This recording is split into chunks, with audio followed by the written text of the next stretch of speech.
저희가 그 8시에 지난주 그 헌법재판소 앞마당에서 방송을 할 때 이런 얘기도 했습니다. 저희가 박 전 대통령이 탄핵 이후 어떤 입장을 낼까, 파면당한 다음에 어떤 입장을 낼까 궁금하다라는 얘기를 했었고요. 의원님은 이렇게 얘기했습니다. 발표가 나면 대통령께서 승복하겠다는 메시지가 나왔으면 좋겠다라고 얘기를 하셨고요. 제가 좀 기대를 했습니다, 사실. 기대를 했죠. 그런데 일요일에 본 박 전 대통령의 모습은 저희가 기대했던 것과 너무나 달랐습니다. 진실은 반드시 밝혀진다. 밝혀진다고 믿고 있다라고 얘기를 했는데 그 얘기 들으시면서 좀 어떤 생각을 하셨나요? 그러니까요. 대국민 선전포고 아닌가요? 저는 그렇게 좀 느껴지더라고요. 그게 일단 2박 3일 아닙니까? 네. 11시 20분 금요일 날 11시 21분 21분에 판결 선고가 났고, 그러면 늦어도 오후 2, 3시에는 국민들께 죄송하다, 송구하다 이런 말이 나왔어야 되거든요. 국민들이 계속해서 마음 끓이고 맞아요. 또 대통령 때문에 대통령에게 거짓말을 당한 거 아닙니까? 정확히는 그렇습니다. 속임을 당한 거 아닙니까? 기자 간 다음에 기자회견할 때 얼마나 강조했습니까? 네. 나는 엮인 거다. 나는 잘못한 게 없다. 선이었다. 주장했었고 또한 검찰 수사, 특검 수사 다 잘 받겠다. 나중에는 뭐 헌재 나와서 최후 진술 한다 안 한다 그런 얘기까지 있었는데 국민들이 더 이상 뭐 믿거나 신임을 줄 수 없는 그런 상태까지 왔어요. 그러니까요. 근데 2박 3일 동안 아무 얘기 안 하시다가 관저 들어가면서 자기 입도 아니고 맞아요. 예. 그것도 탄핵당한 대통령이 전임 청와대 대변인, 현재로서는 어쨌든 국회의원 신분을 가지신 분을 통해서 짧은 4줄의 얘기를 그것도 검찰도 인정했고 특검도 인정했고 헌법재판소도 인정했고 맥락은 전부 똑같은 얘기들 아니에요 보면. 그렇죠. 그걸 자기 혼자만 진실은 언젠가는 밝혀질 거야. 이게 사실 탄핵 당한 분에 대해서 거친 얘기를 하면 저희도 좀 마음이 편치는 않아요. 편치는 않은데 그냥 쉽게 얘기하면 매를 번다고밖에 표현할 게 없어요. 매를 번다. 아, 네. 그렇죠. 뭐 잘못한 게 드러났으면 거기에 대해서 사과하고 죄송하고 앞으로 그 앞날 특히 우리 역사를 위해서 통합하는 화합하는 메시지를 내야 되는데 그런 얘기가 전혀 없었고요. 그러니까요. 이 앞에 또 메시지를 보면은 이렇게 얘기했습니다. 저를 믿고 성원해 주신 국민 여러분께 감사드립니다. 이 모든 결과에 대해서는 제가 안고 가겠습니다. 시간이 걸리겠지만 진실은 반드시 밝혀진다고 믿고 있습니다라고 했는데 저는 이것도 좀 마음에 좀 이상하더라고요. 모든 결과에 대해서 제가 안고 가겠습니다. 이거는 내가 뭐 잘못한 건 없는데 뭐 그런 그러니까, 대승적으로 내가 안고 간다 이런 뜻인 것 같아요. 그러니까 이런 것 같아요 보면 어쨌든 나는 억울하게 계속 당해왔고 앞으로도 아마 억울하게 당할 것 같다. 그러니까 이제 검찰 수사를 앞두고 있으니까 검찰 수사 재판을 앞두고 있으니까 억울하게 당할 것 같다. 근데 나의 지지자들이요. 어쨌든 내가 억울하다고 계속 생각해 줘. 그래서 자기의 신화를 최소한 자기 지지층 안에 허위의 신화를 만들어 놓기 위한 그 말의 씨앗을 뿌려놓는 거예요. 그 성경에 보면 정말 그 멋진 구절이 있잖아요. 그 하느님 말씀이 이게 사람 가운데 계시나니 뭐 이런 구절이 있잖아요. 보면 이렇게 말이 전부예요. 말이라고 하는 것이 사람의 생각을 만들어내고 사상을 만들어내고 신화를 만들어내고 우리의 세상을 만들어내는 건데 그 말의 씨앗을 자기 지지층 안에다가 심어놓고 허구의 이 거짓의 어떤 나무의 싹을 틔우기 위한 거예요 보면.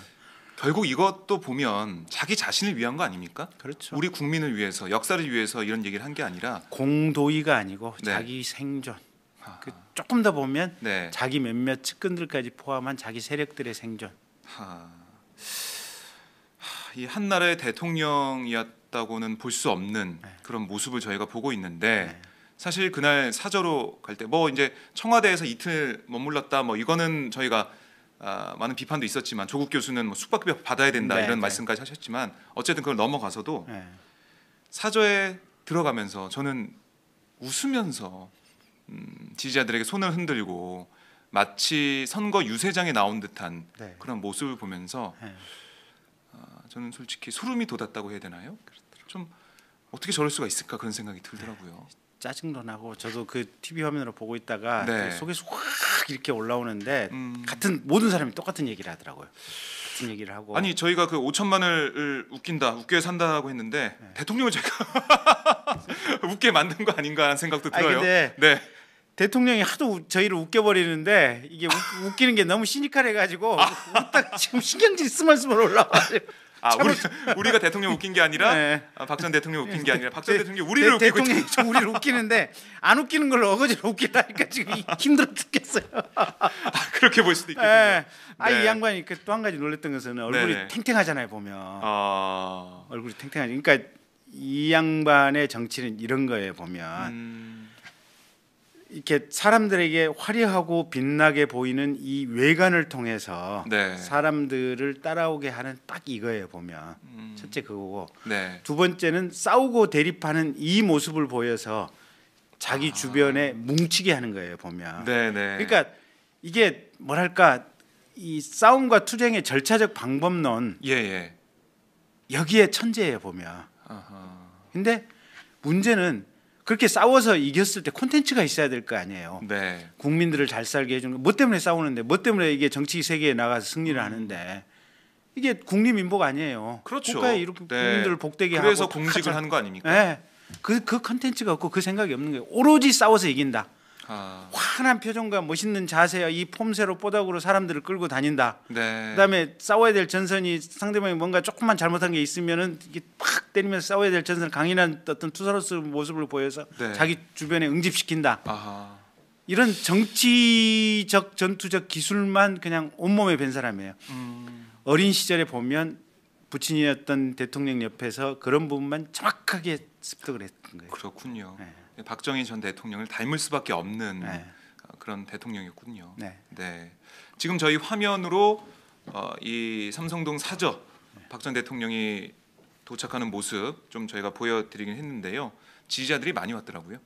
아침부터 와 있었어요. 그러니까 원래 사실은 언론에서는 어제 오전, 그러니까 월요일 오전에 간다라는 그런 관측이 지배적이었는데 친박 단체들은 어떻게 알고 미리 와 있더라고요. 아침부터. 그래서 계속 이렇게 연결이 돼 있구나, 커넥트가 돼 있구나라는 생각이 좀 들었고, 그럴 겁니다. 저렇게 태극기와 성조기를 들고 흔들고 있는 이 모습을 보면서 많은 국민들께서 참 내가 이러려고 대한민국 국민했나 자괴감을 느꼈을 만한 근데 전 진짜 저 성조기는 왜 들고 있는지 한번 좀 제발 답변 좀 해주세요. 성조기를 왜 들고 계시는지. 저희가 그래서 촛불 집회 나갔을 때 좀 물어봤었는데 저희 오마이뉴스 취재 기자들이 한미 동맹이 중요하다. 나라가 어려울수록 한미 동맹은 굳건해야 된다. 그래서 성조기를 들고 나다 이렇게 얘기하시더라고요. 그러니까 지금 나라가 위기라고 생각하시는 것 같아요. 한미 동맹을 굳건히 해야 되는 것은 맞는데 범죄를 저지르는 사람이 이 국가 행정의 최정점에 있는 것이 진짜 위기죠. 그건. 그렇죠. 국가 비상사태죠 지금. 그리고 한미 동맹도 누가 일방적으로 무기 팔아먹어서 남은 돈 빼먹는 것이 착취가 아니고 이게 동맹이 아니고 상호간에 진짜 상호 호혜 주고받고 물론 우리는 1950년대 북한이 쳐들어 내려왔을 때 미국이 전 세계적인 군사를 동원해서 이게 우리가 공산화되는 것을 막아주는 은혜를 입은 것은 분명히 있어요. 그 점에 대해서는 미국에 대해서 감사를 해야 되고 또 그 이후에 우리가 경제적으로 약체에 있을 때 미국으로부터 여러 경제 원조를 받아서 우리나라 성장의 기반이 됐던 것은 맞아요. 그 과거 은혜에 대해서는 우리가 깊이 감사하는 마음을 여전히 가지고 있고 앞으로도 가지고 있어야 돼요. 그리고 우리가 미국으로부터 받았던 그 수혜나 은혜만큼은 또 가난한 나라에게 우리가 제3국들에게 베풀어 줘야 돼요. 우리가 이미 세계 12위 경제 대국이 됐으니까. 그래서 이런저런 자원을 가지고 해외 원조 자금들이 상당히 많이 있어요. 물론 이번에 순실이 아줌마가 그거 빼먹으려고 미얀마에서 빼먹고 중동에서 빼먹으려고 마술을 뻗치다가 미얀마 대사까지 삼성전기 출신으로 꽂았는데 이번에 이제 발각되면서 이게 딱 스톱했던 거 아닙니까? 맞아요. 근데 어쨌든 우리가 세계적으로 이제 원조를 해야 되는 이제 그런 방식이 돼야 되고 지금 현재처럼 어떻게 보면 긴장이 막 극대화되는 과정 속에서 미국 자국 내에서도 배치하지 않는 무기를 한국에 최우선적으로 배치를 한다든지 또는 국제 정세에 있어서 우리가 단 하나 그냥 말로 작용을 한다든지 이런 것은 지금 현재 관점에서 상호 호혜라고 하는 것은 부적절해요 보면. 그래서 그래서 과거 은혜 감사한 건 감사하고 현재 서로 주고받을 것은 명확하게 주고받고 또 우리 세계 자체가 미국의 호전성도 없애야 되고 근데 호전성은 없애야 된다는 것은 미국도 그렇고 중국도 그렇고 세계 각국의 군사 무기 공장들을 폐쇄시켜 나가야 된다는 거하고 똑같은 얘기들에 보면 우리나라도 엊그제 어디 신문 봤더니 그 K9 자주포 드디어 국산화 성공했는데 이게 잘 팔린다 그러대요. 네. 핀란드에 900억인가 뭐 1,800억인가를 수출 계약을 했다고 굉장히 잘했다고 얘기 하는데 네. 그 장사하는 것은 돈 요새 한 푼이 아쉬운 판에 1,800억까지 수출했으면 좋은 건 좋은 거죠. 좋은 건 좋은 건데 무기를 수출했다는 건 우리 입장에서는 부끄러워야 해야 돼요. 그러니까 전 세계의 모든 무기상들, 특히 뭐 핵미사일, 뭐 어떤 식의 이런 무기들 만드는 데들은 다들 조금 좀 이렇게 생각을 해봐야 되는데 각국의 군사 대국화 경향이 실은 군사 대국화를 하면 뒤에 무기 산업이 직접적으로 연결돼서 성장하는 문제들이거든요. 마찬가지로 우리는 미국에 대해서 그 문제에 대해서 비판하지만 또 거꾸로 중국에 대해서도 마찬가지예요. 중국도 남사군도 같은데 섬 이렇게 산호초 이렇게 조그만 있는 거 시멘트로 그냥 1km짜리 인공섬 만들어 버리잖아요. 거기 비행기도 세우고 레이더도 세우고 자기 땅이라도 하는 거 아니에요 보면. 그래서 저게 지금 만약에 중국이 진짜로 어떤 이 슈퍼파워 미국만큼의 슈퍼파워 힘을 가지면 실은 우리가 역사 속에서 봤던 미국의 야만성도 있지만 중국이 우리 조선시대 말기에 조선 말기에 우리나라 침략해가지고 이런저런 뭐 원색이라든지 뭐 이용작이라든지 여러 중국 인물들을 한국 우리 가지고 놀았던 이 역사들이 있잖아요 보면. 그래서 우리 입장에서는 중국에 뭐 추정할 필요도 없고 미국에 대해서 감사하는 마음은 가져야 되지만 현재 역사는 냉철하게 봐야 되고. 그렇죠. 그러니까 지금 저희 또 보이시지만 성조기를 들고 열렬하게 박 전 대통령을 맞이하는 모습 볼 수가 있는데 이 제가 촛불 집회 나갔다가 방송하러 나갔다가 대형 성조기가 옆에 있는 거예요. 큰일 났다. 지금 이 탄핵 반대 집회하는 사람들이 여기까지 서들어왔구나 놀랐는데 자세히 봤더니 미국 대사관이었어. 성적이 보고 놀랐어요. 국민들이 계속해서 마음 끓이고 또 대통령 때문에 대통령에게 거짓말을 당한 거 아닙니까? 정확히는 속임을 당한 거 아닙니까? 기자 간 다음에 기자회견할 때 얼마나 강조했습니까? 나는 엮인 거다. 나는 잘못한 게 없다. 선이었다. 주장했었고 또한 검찰 수사, 특검 수사 다 잘 받겠다. 나중에는 뭐 헌재 나와서 최후 진술 한다 안 한다 그런 얘기까지 있었는데 국민들이 더 이상 뭐 믿거나 신임을 줄 수 없는 그런 상태까지 왔어요. 그러니까요. 근데 2박 3일 동안 아무 얘기 안 하시다가 관저 들어가면서 자기 입도 아니고 맞아요. 그것도 탄핵당한 대통령이 전임 청와대 대변인 현재로서는 어쨌든 국회의원 신분을 가지신 분을 통해서 짧은 4줄의 얘기를 그것도 검찰도 인정했고 특검도 인정했고 헌법재판소도 인정했고 맥락은 전부 똑같은 얘기들 아니에요 보면. 그렇죠. 그걸 자기 혼자만 당할 것 같다. 그러니까 이제 검찰 수사를 앞두고 있으니까 검찰 수사 재판을 앞두고 있으니까 억울하게 당할 것 같다. 근데 나의 지지자들이요. 어쨌든 내가 억울하다고 계속 생각해 줘. 그래서 자기의 신화를 최소한 자기 지지층 안에 허위의 신화를 만들어 놓기 위한 그 말의 씨앗을 뿌려놓는 거예요. 그 성경에 보면 정말 그 멋진 구절이 있잖아요. 그 하느님 말씀이 이게 사람 가운데 계시나니 뭐 이런 구절이 있잖아요. 보면 이렇게 말이 전부예요. 말이라고 하는 것이 사람의 생각을 만들어내고 사상을 만들어내고 신화를 만들어내고 우리의 세상을 만들어내는 건데 그 말의 씨앗을 자기 지지층 안에다가 심어놓고 허구의 이 거짓의 어떤 나무의 싹을 틔우기 위한 거예요 보면. 결국 이것도 보면 자기 자신을 위한 거 아닙니까? 그렇죠. 우리 국민을 위해서 역사를 위해서 이런 얘기를 한 게 아니라 공도의가 아니고 자기 생존. 그 조금 더 보면 자기 몇몇 측근들까지 포함한 자기 세력들의 생존.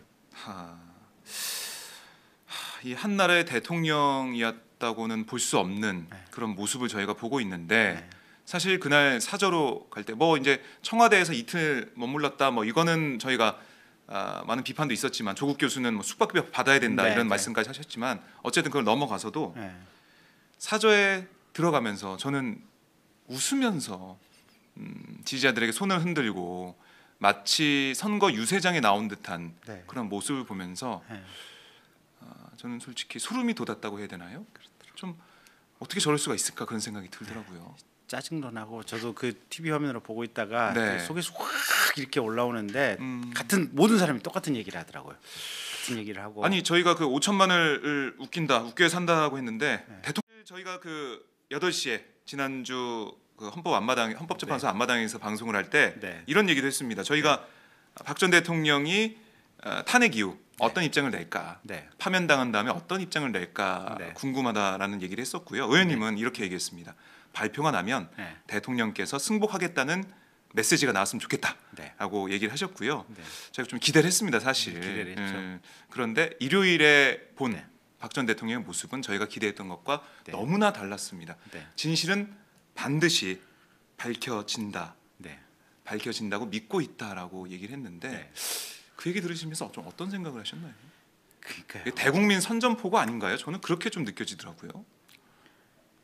그게 일단 2박 3일 아닙니까? 11시 20분 금요일 날 11시 21분에 판결 선고가 났고 그러면 늦어도 오후 2, 3시에는 국민들께 죄송하다, 송구하다 이런 말이 나왔어야 되거든요. 진실은 언젠가는 밝혀질 거예요. 이게 사실 탄핵 당한 분에 대해서 거친 얘기를 하면 저희도 좀 마음이 편치는 않아요. 편치는 않은데 그냥 쉽게 얘기하면 매를 번다고밖에 표현할 게 없어요. 매를 번다. 그렇죠. 뭐 잘못한 게 드러났으면 거기에 대해서 사과하고 죄송하고 앞으로 그 앞날 특히 우리 역사를 위해서 화합하는 메시지를 내야 되는데 그런 얘기가 전혀 없었고요. 그러니까요. 이 앞에 또 메시지를 보면은 이렇게 얘기했습니다. 저를 믿고 성원해 주신 국민 여러분께 감사드립니다. 이 모든 결과에 대해서는 제가 안고 가겠습니다. 시간이 걸리겠지만 진실은 반드시 밝혀진다고 믿고 있습니다라고 했는데 저는 이것도 좀 마음에 좀 이상하더라고요. 모든 결과에 대해서 제가 안고 가겠습니다. 이거는 내가 뭐 잘못한 건 없는데 뭐 그런 그러니까, 대승적으로 내가 안고 간다 이런 뜻인 것 같아요. 그러니까 이런 것 같아요. 보면 어쨌든 나는 억울하게 계속 당해왔고 앞으로도 아마 억울하게